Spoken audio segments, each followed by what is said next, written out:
Welcome to episode 24 of the MMA Rundown. Coming in a little bit late on this one, as I had talked about.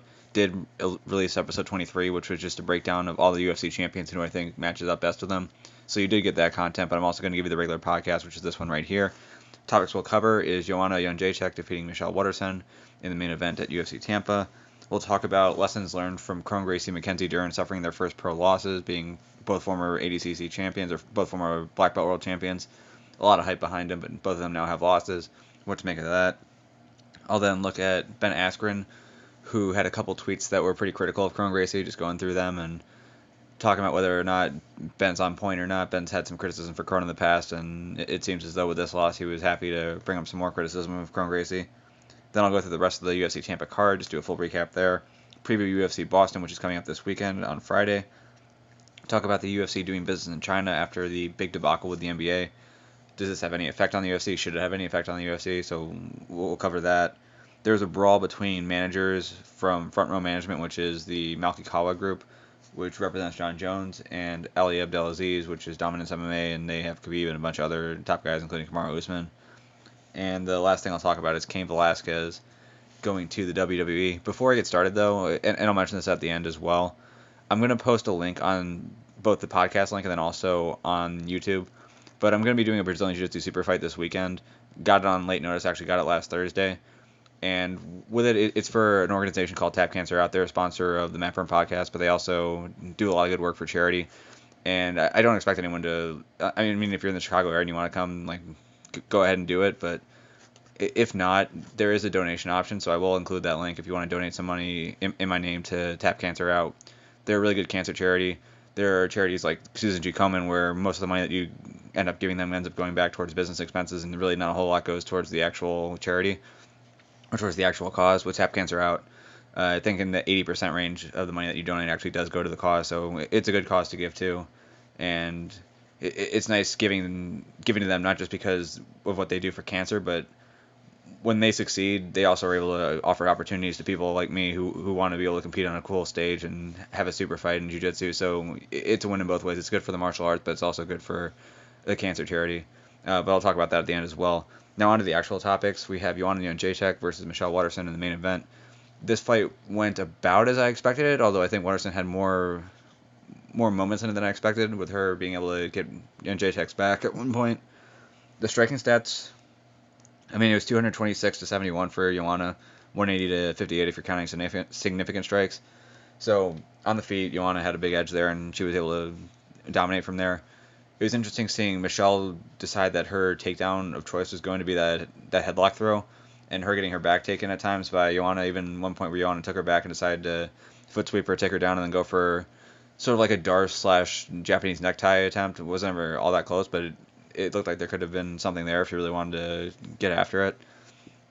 So it's pretty neat to see Joanna actually decide not only to grapple defensively, but in some cases to actually grapple offensively against Michelle Waterson too. But for as long as this fight was on the feet, as you'd figure, Joanna was going to land more volume. She was going to land the bigger shots. She did that, busted up Waterson pretty good, and was able to win over the course of 5 rounds.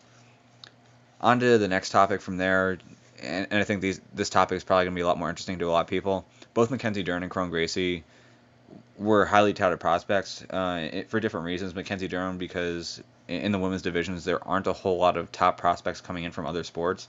We're seeing Kayla Harrison right now get a lot of play in the PFL because she's got a great judo background. Ronda Rousey made a great career for herself, coming in pretty quickly after a pretty good judo background, having a pretty good judo background. People were behind Sarah McMahon when she came in because she had that silver medalist background, got all the way to a title fight. Holly Holm has had a pretty good career just because she had a great background in boxing. Tatiana Suarez has a lot of hype behind her now because she had a good background in wrestling. And Mackenzie Dern also had a lot of hype behind her because she had a great background in jiu-jitsu. Then you look at Kron Gracie, a little bit more difficult in that it's not so easy just to be one-dimensional now and have success, but to the point that he was 5-0, getting a win over Kawajiri, which isn't nothing, getting a dominant win over Alex Caceres, which isn't nothing. There was sort of this question where it's like, on paper, that he shouldn't make it to the top of the heap. On paper, he shouldn't become a top 15 guy. On paper, he shouldn't become a championship contender. But he hasn't lost yet, and if no one finds a way to beat him, if he's an ADCC champion in 2013 who can just dominate on the ground, and at least when the fight hits the mat, he does have a style that's very good for MMA, then you have to wonder, hey, we just got to keep seeing this ride out until he finally loses, and with Cub Swanson, he finally did lose. So for Mackenzie Dern, I've been on this way before she was even in the UFC. The problem with Mackenzie Dern is that if you are a jiu-jitsu athlete competing who's transitioning to MMA, there are a couple things that are extremely important. One of them is that you can actually get the fight to the ground, which Mackenzie Dern isn't all that effective at doing, doesn't have very good takedowns.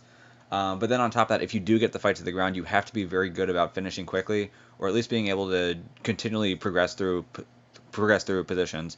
So what I mean by that, there's an old line, I'm probably paraphrasing it here from Rickson Gracie actually, where the idea is that if you have him in your guard, he's going to make sure that you never get a better position than being on bottom with him in your guard. If he then passes to your half guard, you will never have a better position than him being in your half guard. Then once he passes your guard, you're never getting your guard back. Once he gets to mount, you're never getting a better position than mount. Once he gets your back, you're never getting a position better than back.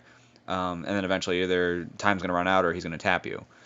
That's the sort of grappling that we need to see from top jiu-jitsu guys who are coming over to MMA for us to believe that they're going to be able to really become stars. With Damian Maia, we see it a lot. With Maia, it's constantly a progression forward. He'll get in your guard, he'll pass your guard, he'll get to mount. You're just not recovering any kind of guard with him. He'll take your back, and he's just going to stick on your back either until he chokes you out or until the round ends. That's the sort of grappling that you need to have if you're going to be successful going from jiu-jitsu to MMA. But the takedowns matter too. And with Mackenzie Dern, the takedowns aren't there, but she also doesn't have that grappling. There are a lot of matches, a lot of fights that she had where she would get a fight to the ground in an early round, wouldn't finish. Get the fight to the ground in the middle round, not finish. Get the fight to the ground in the third round, not finish. There'd be more rounds where it would go to the ground and she wouldn't get a finish, or she wouldn't have her opponent in a position where she's about to finish before time runs out. So it was one of those things where it's like, yeah, this isn't going to last very long, and it's no surprise that in a girl in Amanda Ribas, who's a very good black belt on her own, in her own right, who's also got a black belt in judo, so she's not easy to take down, that this would be a really bad matchup for Dern. Ribas outstruck her on the feet, went to the ground a couple times, but Ribas was more than good enough to be able to stay out of danger. And as a result, Mackenzie Dern suffers a loss here. People might want to blame it on the fact that she's coming back 4 months after having a baby. To me, this wasn't an issue of her coming back after not training hard because she was just having a baby. To me, this is an issue of her just not having the skills and dealing with a better fighter. And no matter what time this fight happens, Ribas is going to be the better fighter. So that wasn't terribly surprising there. For Kron Gracie, he doesn't really have the takedowns, but he does have the style on the mat where once he does get you down, he's going to constantly progress forward and constantly get to better positions, either until time runs out or until he gets a finish. So he does have that part to his game. There's also the fact that he is Rickson's son. And in a way, I feel bad for him being Rickson's son, especially since his older brother passed away. After that happened, there was a lot of pressure on him to be the next Rickson. It's sort of like one of the worst things you can really have for a kid is for them not to really have the freedom to do what they want, but for their parents to really force them down a certain path. I'm not saying that he doesn't enjoy jiu-jitsu, but I think he's had a complicated life, and it hasn't really been easy for him having Rickson Gracie, just this absolute legend in the jiu-jitsu community, and all these people want to see him be the next Rickson. And with that being said, for him to still go through and win ADCC in 2013, that's pretty impressive. It's pretty amazing what he's done. But there was this question where when he does make that transition to MMA, how's he going to do? Getting the win over Kawajiri meant a lot because Kawajiri is not the easiest guy to take down and control, or not the easiest guy to submit. Even if you do get him down, he was able to find a submission on him. Caceres, a little bit different because Caceres does have those openings in his game where you can get him down, and Kron was able to make him pay for that, but tapped him out extremely quickly once he did get him down. With Cub Swanson, to me, I was really concerned about this matchup for him for pretty much the precise reasons why he lost.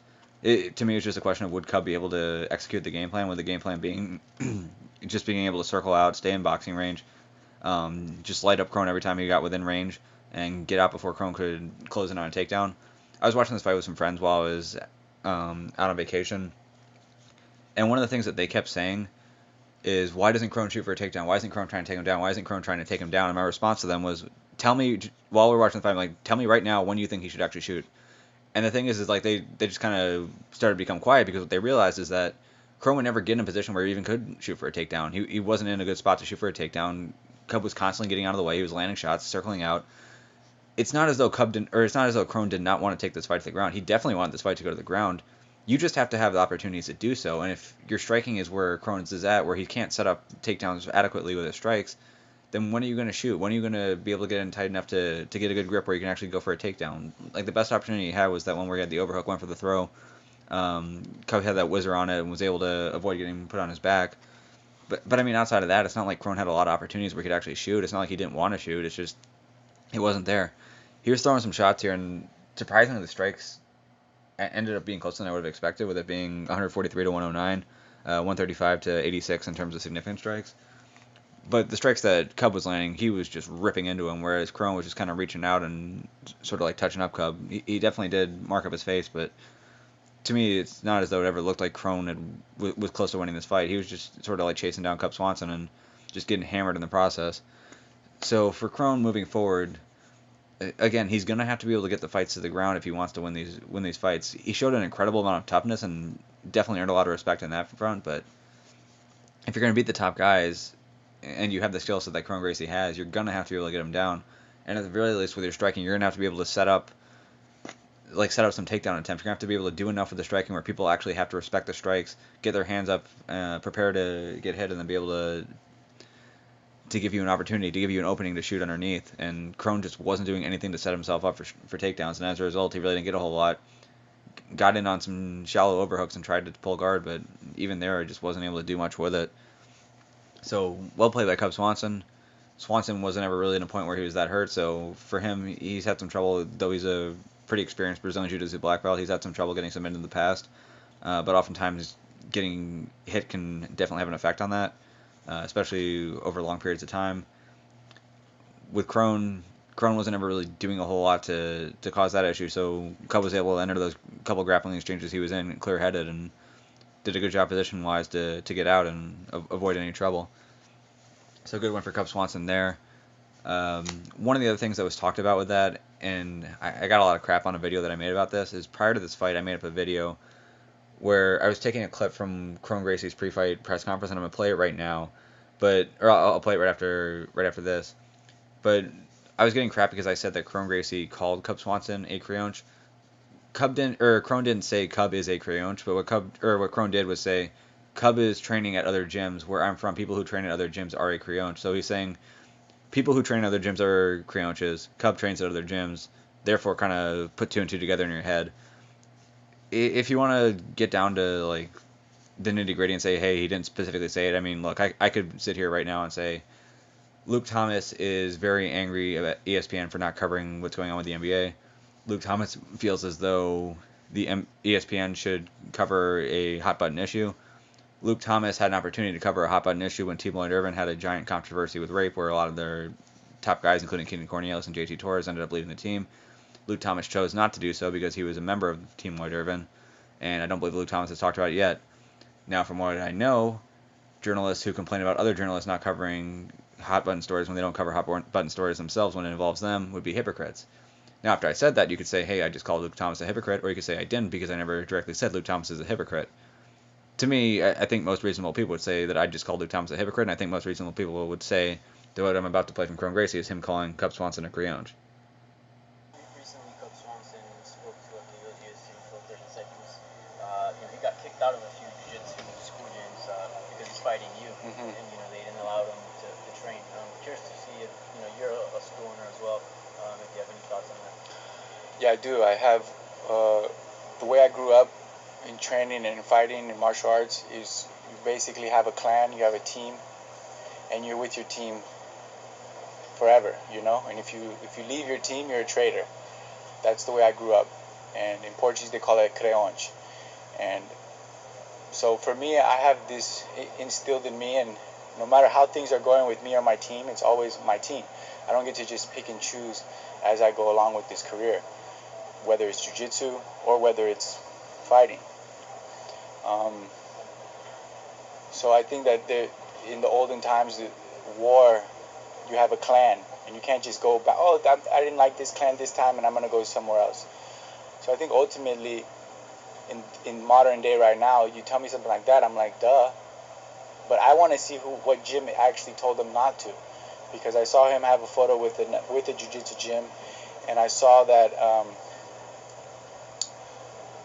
he said that, and I'm wondering what gym was that, because he doesn't have his gym already set up. He doesn't have jiu-jitsu training already set up. He doesn't have his whole team. He's been fighting for 15 years, and he doesn't have all these resources already. So it doesn't make any sense to me that this happened now, and it doesn't make any sense to me that what gyms didn't let them train, that he was so interested in training that was going to make such a difference. And if so, let me know so I can send you guys some shirts.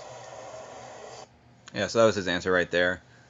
And it's worth noting, after the fight, Cub Swanson went out of his way to say that he felt as though he was being called a traitor, and he also said that maybe having the fight go this way will teach Kron that there's a lot of techniques out there to learn, and don't just stay in one gym, actually go out and try to learn them. So he made an argument saying, hey, maybe being a Creonch isn't the worst thing. In the video I talked about just the idea of a Creonch and why I think it's just a stupid idea, at least from a Western standpoint. If you look at it from a business standpoint, a Creonch effectively is a term used to criticize customers who would leave rather than sticking around and offering a larger lifetime value. And if you had any other business do that, it would just be bizarre yet funny. If you think about ESPN Plus, like if Bob Iger put out a video criticizing everyone who cancels ESPN Plus and called them traitors, it would just be hilarious. Like, what are you talking about? I'm the customer. I do what I want. I have the freedom to do that. It doesn't make me a piece of shit if I want to stream something else or if I want to go somewhere else. But there are some traditional jiu-jitsu gyms where they have this idea of the Creonch, and I know some people don't like that I'm making this claim. Some people don't like the fact that I'm comparing business and a streaming service to martial arts, because martial arts definitely has a lot of roots behind it. But at the end of the day, jiu-jitsu is a product. At least in America, jiu-jitsu is a product. It's something that you're gonna train for enjoyment. It's something you're gonna train for personal development. But if you feel like there's a better place to go, or if you feel like the place you're training at this current moment isn't the right place for you, then there really isn't anything wrong with leaving. Especially because a lot of times when you first start training in the first place, it's not like you know a whole lot about the whole situation. If you haven't trained jiu-jitsu before, and I told you, hey, in your area there's a checkmat school, there's an Atto school, there's a tag team school, there's an alliance school, you don't know what any of that means. You probably definitely don't know a whole lot about the trainers themselves. So if you finally do get in jiu-jitsu, you take that first step, you start training, and you realize, hey, this person I'm training with right now is an absolute kook. I shouldn't be training with them. Or you realize, hey, this guy's all right, but there are better options for me. You should be allowed to leave and look for what's best for you. At the end of the day, you got to look out for yourself. So, to me, the Creonch thing, it's understandable from a standpoint where it's been around for a while. When someone like Kron Gracie starts talking about Creonches, I don't really take it personal. I don't have issue with him specifically because it is something that's cultural. But on the same token, if we're just going to have an argument over whether or not the idea of a Creonch is a legitimate argument, whether it's a smart thing to try to shame people into training in one place only, I just don't side with Kron on that. So before I wrap up the Kron Gracie thing, there were some tweets that Ben Askren had put out that I wanted to cover. So Ben Askren was pretty critical of Kron, and in the process also ruffled some feathers with people who are fans of Rickson Gracie. So after Kron lost, he put up an Instagram post with a picture of him punching Cub Swanson saying, I won that fight. And Askren did not care for that at all. And in saying so, he took a dig, not just at Kron, but also at Kron's father, Rickson Gracie. And the claim that he made there was that Rickson Gracie is known for having this 400-0 fight record. And Askren basically saying, yeah, I'm sure that was bullshit to begin with, but if this is how you guys determine who wins fights, now I can see where you get 400-0 from. So what he said is, also under this criteria, kind of like Kid from Big Daddy, I win because I win. I now see how Rickson was 400-0, and that was in response to a tweet from MMA Fighting saying Kron Gracie disagrees with the UFC Tampa decision loss to Cub Swanson. In quote, I won that fight. On top of that, he also said, holy shit, talk about lack of self-awareness. And he also, during the fight, said, do you guys think Kron has ever drilled a takedown? Someone should tell him this isn't 1997. So for the first two that I just went over, those being in response to Kron saying that he thought he won the fight, I mean, Kron definitely did not win that fight. Didn't win the fight in the numbers, and that's without even accounting for the fact that the punches that Cub was landing were significantly harder than the ones that Kron was landing. Kron obviously wasn't able to do a whole lot on the ground, never really won any grappling exchanges. Got close to a takedown at one point, but once he was on the ground, Cub was able to get away without any trouble. So Cub definitely won that fight. So for Kron to say that he won it, don't agree with him at all. For Ben Askren to also disagree with him, seems fine. The little claim about Rickson Gracie, I mean, look, it's not as though we have video of all these fights that Rickson Gracie was in. Also, a lot of these fights that Rickson Gracie was supposedly in, a lot of them are like dojo storms against martial arts that we know today just aren't very effective. So how much credence do you give that? I don't know.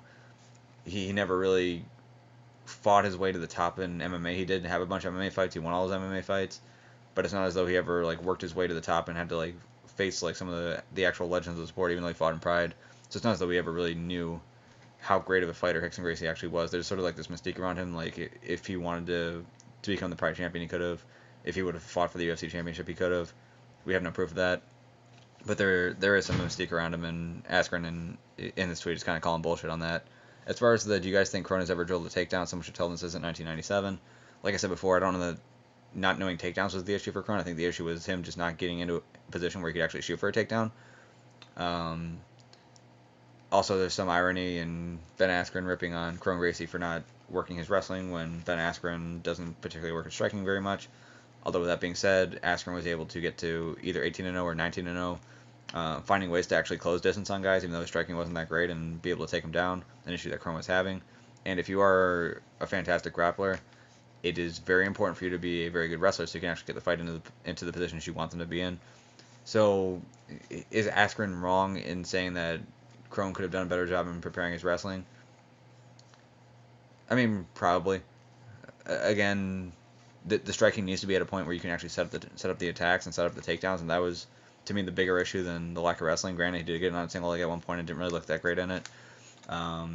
Got into a clinch and really wasn't able to advance within that clinch and get to better positions and start working his way to a position where he can get a takedown. So there were definitely some areas where better wrestling could have helped out Kron immensely.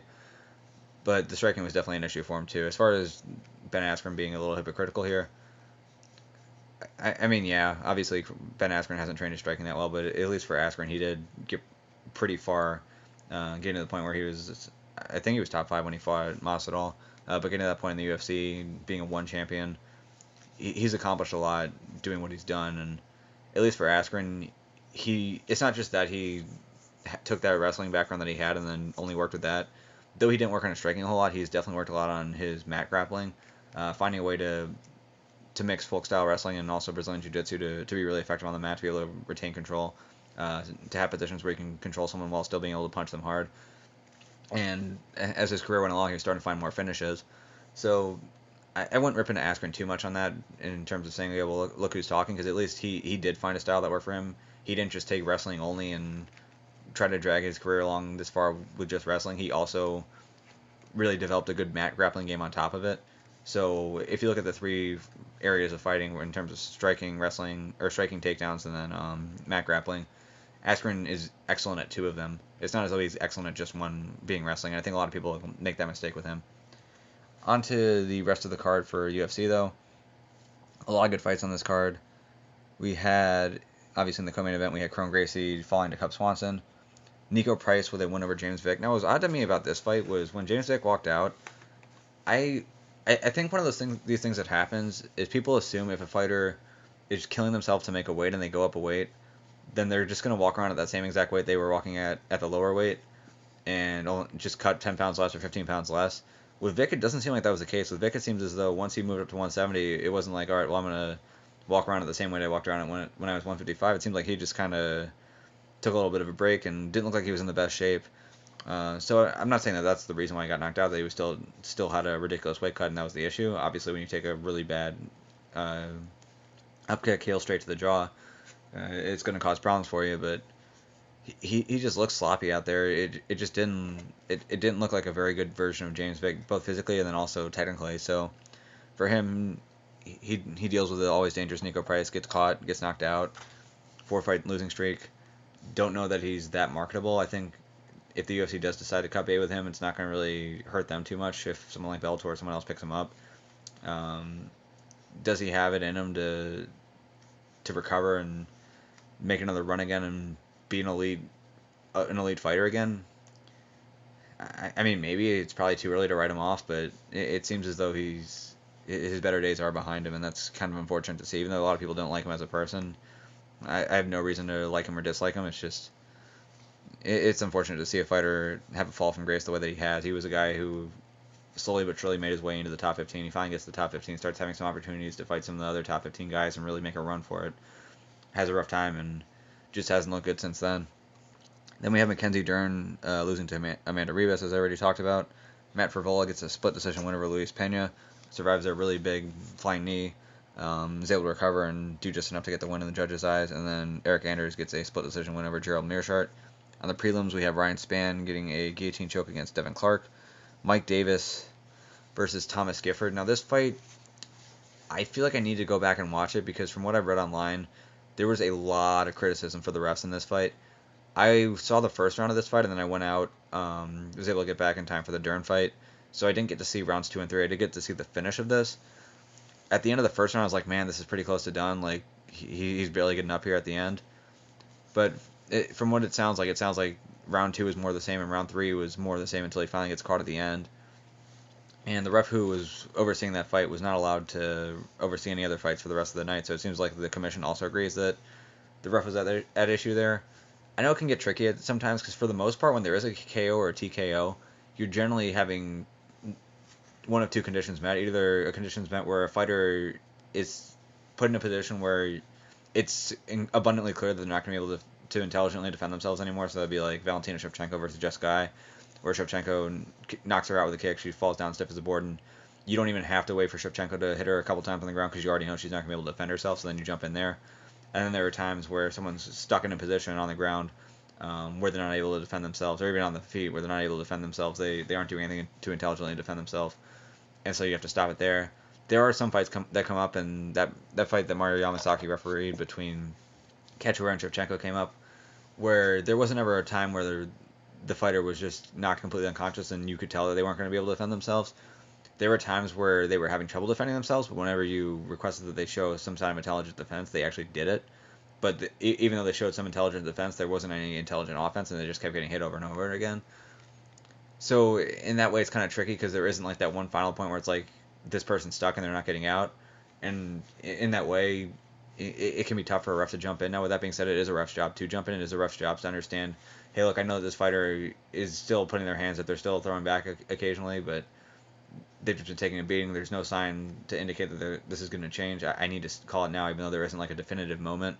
And it sounds like that's what the case was in this fight, but I'd have to go back and see whether or not I agree with the decision made. But all of Twitter seemed to agree that the ref was completely out of line here. Some other fighters seem to agree that the ref was completely out of line here. The commission agreed with he was out of line there, so I would tend to believe that the referee was out of line. But that's one of those things where I'll have to see it again for myself to form my own opinion. But it does seem like, in all likelihood, the ref was definitely out of line here, and Gifford took a really bad beating. Afterwards, he had a post that before the fight, he came out to gospel music. He has Jesus Saves on his arms, like tattooed. Like, he's definitely a Jesus guy, so it seemed like what he said was on brand for him. But with that being said, for a guy to take the beating that he did and then come back and say, hey, look, what I did was similar to Jesus before he got crucified, like, God, that's just not something you want to hear from an MMA fighter after they get beaten down. You're just glad that he can talk. You're glad that he's not dealing with a swollen brain where he's got to be induced into a coma like what happens to some boxers. But from all accounts, it was just not a good situation. Then we have Davison Figueiredo versus Tim Elliott. Elliott, who's normally known for having a good guillotine and having some good chokes himself, ends up shooting and getting caught in a guillotine himself. Figueiredo was able to finish the arm in guillotine. So Elliott was pretty frustrated with that result, but for Figueiredo, pretty good for him.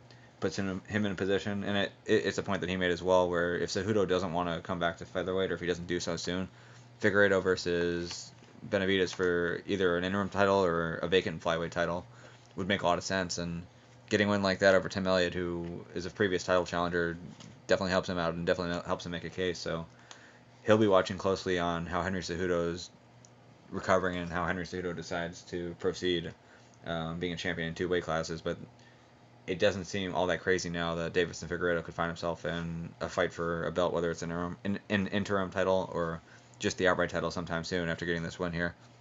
So kind of weird that this was in the middle of the ESPN Plus prelims, but still a good fight, and for the people who found a way to watch it, definitely worth their time. Then we had Marlon Chito Vera, who I don't believe has fought since that fight got canceled against Sean O'Malley, but he gets his opportunity again, fights Andre Ewell, and ends up getting a TKO against him.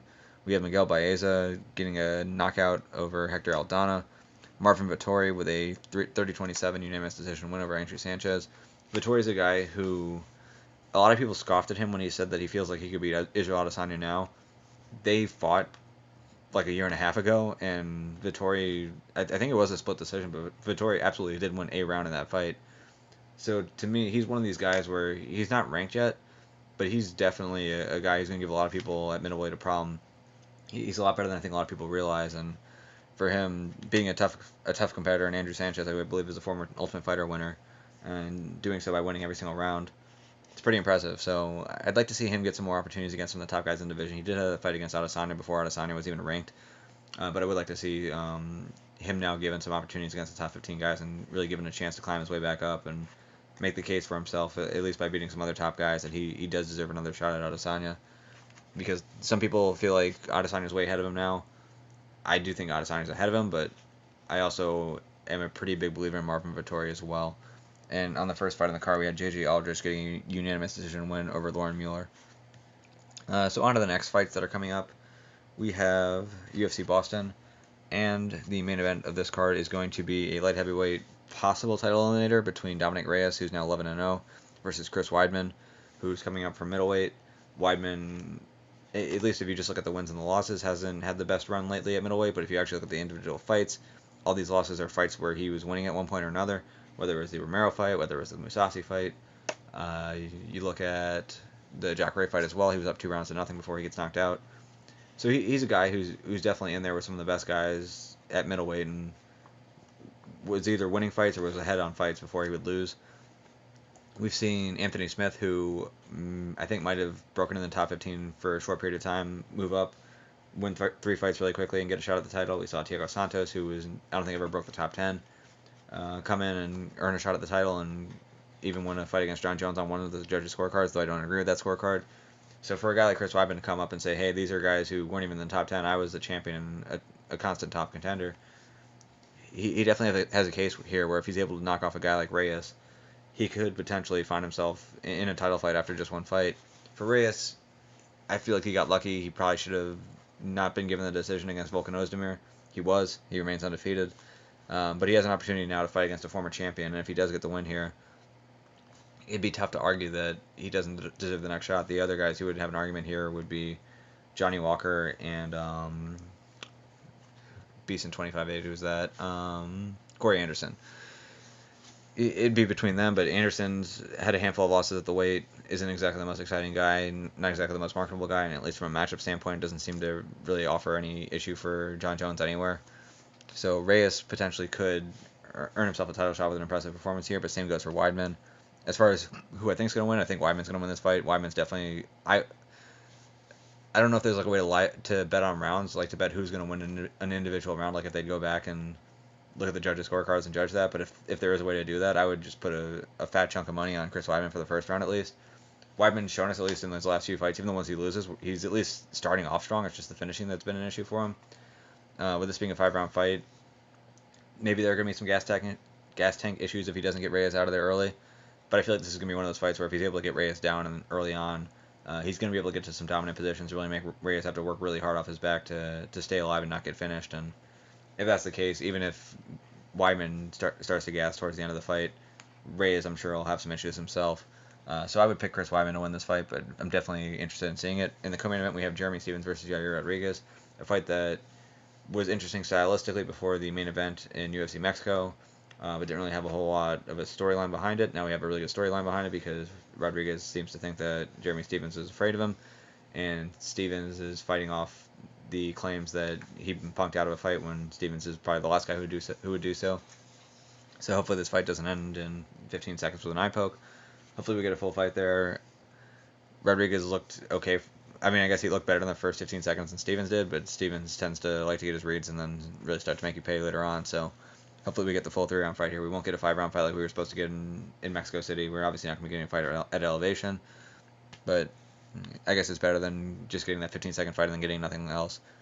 In the feature bout, we have Greg Hardy making his return against Ben Sassoli.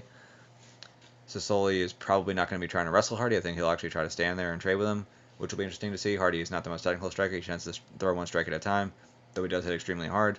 So is Sasoli going to feel a couple punches and then get really tentative like some of Hardy's other opponents, or is he just going to go out there, wing it, and throw punches and bunches and hope that his volume's able to disrupt Hardy and that he'll be able to outstrike him on the feet?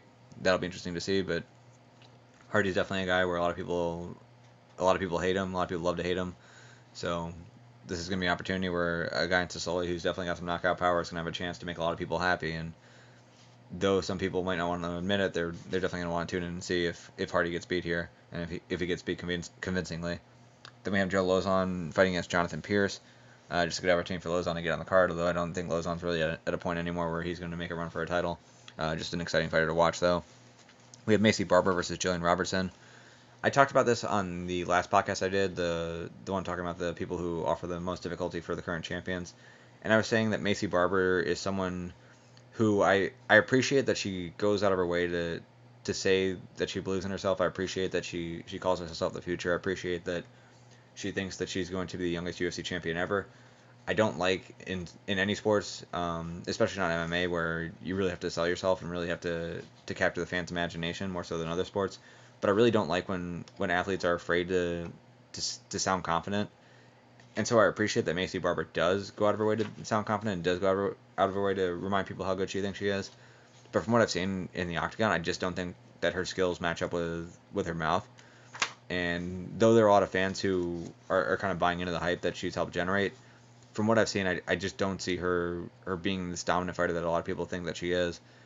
In this fight with Robertson, at least in theory, she should have the edge on the feet against Jillian. Jillian's been successful in getting other girls down on the ground. Is a pretty good purple belt in jiu-jitsu. I think she might be a brown belt now, but even if she's not, has a very effective game for MMA. Will it be enough where if she's able to get Macy Barber down, she's able to finish her? That'll be worth watching. I know Macy likes to play from top. I don't know how her bottom game is. So there could be a lot to be learned here from Macy Barber facing a tough grappler in her division and Jillian Robertson. But to me, I think a lot of people are expecting Macy Barber to run right through her. That's not an expectation of mine at all. I think this is going to be a very difficult fight for her, and I'd probably actually lean Jillian Robertson's way just in terms of who I think is going to win this fight. And then we have Deron Winn versus Darren Stewart. Winn is DC's protege. Pretty short guy, but excellent wrestling, world-level wrestling. Darren Stewart, going to be much longer than him, has a lot of power in his hands. It'll be interesting to see if he's able to keep Winn off him. Not exactly the easiest guy to take down, and if you can't get him down, you would figure that Winn's going to be in some trouble here. But Winn's performance against Spice Lee was surprisingly good, given the reach disadvantage he was after him to outland Spice Lee as much as he did. It was pretty impressive, so it feels like a good opportunity to learn more about how good Deron Winn is right now, especially on the feet, and if he's able to close distance and get Darren Stewart down, you figure it'd be a rough go for Darren Stewart. Then the prelims, we have Charles Rosa versus Manny Bermudez. Bermudez just suffered his first loss in his last fight. Creative jiu-jitsu guy, mostly a grappler. His striking's definitely been improving over time, but his grappling is really where his strengths lie. So it'll be interesting to see how he matches up with Rosa. We have Molly McCann versus Diana Belbita. Kyle Bochniak, always exciting fighter, versus Sean Woodson. Randy Costa versus Boston Salmon, who is fighting in Boston, so that's perfect matchmaking there. Court McGee versus Sean Brady. Brandon Allen versus Kevin Holland.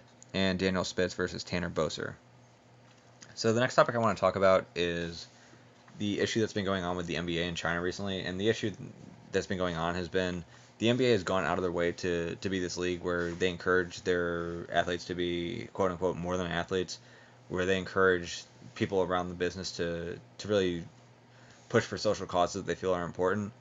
And in doing so, one of the members of the NBA, a GM for the Houston Rockets named Daryl Morey, decided to tweet out that he stands with Hong Kong, which is trying to at least exert some independence from China. They're trying to become a democratic region, whereas China is more communist. And there's been a lot of violent protests surrounding that. And with the NBA trying to do business in China, this obviously caused a lot of issues for them. The Chinese government was not too pleased with this. They don't have freedom of speech there, and as a result, they punished the NBA for this. They cut off they pretty much cut off the Houston Rockets at this point. Weren't showing the games, not allowing Nike to sell Rockets apparel anymore.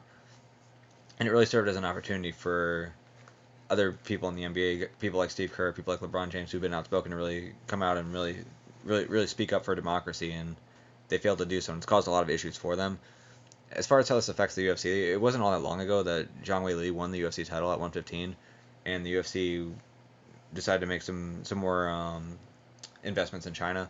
They're looking to create a performance center out there. They're looking to renegotiate a TV deal and earn about $20 million a year. I think right now they're at $10 million a year out there. So they're looking to up their business in China all while this is happening. And there are two ways to look at it. First off, how do you compare the UFC to the NBA in terms of how this should be handled, and how do you think the UFC should handle the situation? So for the NBA, I think if you're going to criticize the NBA because they've been trying to be the woke league and now that they have a chance to actually stand up against something that's wrong, they're not doing it. In that way, the NBA absolutely deserves to be ripped on. But if you're going to look at it from a question of should the NBA be doing business in China at all, should American companies be doing business in China at all, should companies do business in regions of the world where human rights aren't deemed sufficient at all, I feel like that's a lot more of a complicated question, and we've definitely seen that play out in the states where you have like even individual states where if one state decides that they're going to change their laws regarding abortion, a state won't even like allow public employees to travel to that location, or at least they won't fund it. So if people are going to be like that within the United States, just imagine how they look at other countries in the world. I think it gets a little bit too complicated at that point. There probably should be a line somewhere where you say, hey, look, we just can't do business in this country because their human rights abuses are too much. Does China cross that line? I feel like at this point, it's not as though like any real line has been drawn in terms of the business world, in terms of like these are the countries that these are the types of countries you can do business in, and these are the types you can't. There are a ton of businesses that do business in China, whether they use Chinese suppliers or whether they just go to China and try to sell entertainment products like the UFC does and like the NBA does. So I think in that way, I can't really rip on the UFC for doing business in China at this point. But this is going to be a story to watch, especially now with a lot more people having the Hong Kong protests brought to their attention. It's kind of weird that there was a lot of ugly scenes going on beforehand that had nothing to do with the NBA, but now there has been this NBA controversy. The issues in China have been brought to a lot more people's attention. It'll be interesting to see how American consumers feel about companies that do business in China, and if they tend to try to pressure companies out of there. If that's the case, that could affect the UFC further down the line.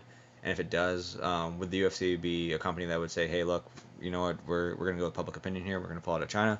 Or would they double down? I feel like they double down, but at this point, I don't feel like they're in a position where I can really like judge them too negatively. I think there's a lot more that has to happen, a lot more that needs to be seen before you can really rip into them too much here. Next thing to talk about is the PFL, where there was an event where Ali Abdelaziz, who used to work for the PFL and was forced out of the PFL because of a lot of conflicts of interest with his fighters fighting for the PFL, and matchmaking seeming to be done in favor of his clients rather than what's best for the company. But from what it sounds like, he sucker punched Abraham Kawa, who is Malky Kawa's brother, and Abe is also a member of First Round Management, which is the company that handles a lot of different athletes, but among them is John Jones. And it looks as though right now there are some assault charges that are in play for Ali Abdelaziz. How far are they going to go? I'm not quite sure. There seems to be a lot of concern in the MMA community that while Ali seems to be well liked by his fighters, that he's got a lot of issues with his background in terms of how he got to where he's gotten, what sort of judo background did he have, how did he get into the management space, how does he constantly get his fighters great opportunities, does he blackmail people, like what does he know, why is he able to do what he's able to do so far, and why has he been able to grow the way that he has, even though it seems as though he comes from a criminal background. As far as that goes, there are actual investigative journalists that are on the case with him.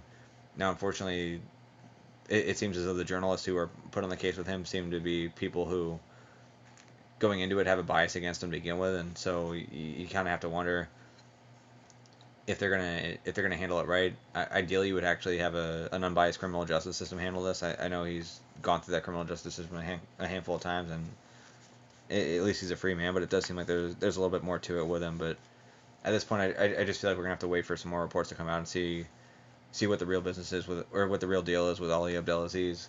But hey, if the fighters under a stable are happy, I guess at the very least that's good. But it does seem odd that he's oftentimes able to get his fighters big opportunities that other managers aren't able to get, and it seems odd that he'd be able to do so. And you kind of wonder why is it? Is he just that good of a negotiator, or is there something more at play? So definitely a situation to watch. I don't know that this brawl is going to bring any of that part to light in terms of like figuring out why he's been so successful as a manager, whether he's doing something shady or whether there's something more to it. But with that being said, it's generally not a good thing to be attacking people. It seems like that's been an issue at the PFL in the past, especially with Ali Abdelaziz, and we definitely saw some issues over the weekend where a lot of people were upset about this, and hopefully those charges actually do lead to some sort of investigation. We actually get to learn some more about Ali from this, but it does seem like there's a lot of skeletons in the closet, and at some point they're probably going to come out, but not quite yet. But hopefully this is something that helps push us in that right direction, where we eventually do get to find out what's going on there. Last thing I want to talk about is Cain Velazquez retiring from MMA and going over to the WWE. So for him, he's dealt with a lot of injuries in MMA, and he's a guy who you can make a pretty good argument that at his peak, when he was at his best, he was the heavyweight GOAT. That peak Cain Velazquez was the best heavyweight out there. If you look at who the other people you'd be looking at heavyweight are, you'd be looking at Fedor Emelianenko, and you'd be looking at Stipe Miocic. Personally, I believe if you take the best Stipe Miocic and put him up against the best Cain Velazquez, I'd pick Cain Velazquez in that fight. But unfortunately for him, part of what made him so great was his pace. Part of what made him so great was the fact that he worked so hard and was able to develop the skills that he did as quickly as he did. But in working that hard, he tended to overwork himself, get himself injured a lot, and that really affected his ability to fight. Wasn't in the cage all that often. Did have that fight with Francis Ngannou. Got clipped behind the ear. Had his knee go out, and just wasn't a great way for him to finish. But with that being said, if this is it for him, I think a lot of fans are still going to remember the good times for him. Remember when he was at his best. Remember how good he really was. But if he enjoys WWE, then great for him. Good way for him to make money. It seems like he's probably not going to have to work every single weekend or every single week even. He'll probably have a bit of a reduced schedule, so that'll be good for him. He won't have to overwork himself. Hopefully he doesn't deal with too many injury issues there. And it seems like he's always really wanted to get into the professional wrestling scene, so this is a good opportunity for him while he's still physically healthy and physically capable of doing so. So I guess in that way I'd congratulate him. I'd say thanks for what you did in MMA. As a fan, I appreciate what he did. Brought a lot of great memories. Had a lot of great fights, and hopefully he enjoys his time in the WWE. But that covers it for this week's topics. Again, as a reminder, I am going to be doing a grappling match for Tap Cancer out this weekend. Link is in the bio. It's also in the there's also gonna be a link on the video if you're watching this on YouTube or on BitChute. So if you can make it, great. Don't expect you to. If you wanted to donate some money to Tap Cancer out, that'd be great as well. But either way, thanks for taking the time to listen. I know this was a little bit late, but that's why I wanted to give you guys 2 podcasts this weekend instead of 1. And hopefully I'll be able to do some other videos as well. I know that Mackenzie, Dern, and Kron Gracie, both pretty hot topics. So though I did dig pretty deep into them here in this podcast, I think I can probably do a little bit more digging as well. So I'll look to give you guys some videos on them as well and give you some more information as well, and just some more takeaways on their fights and what to expect from them moving forward.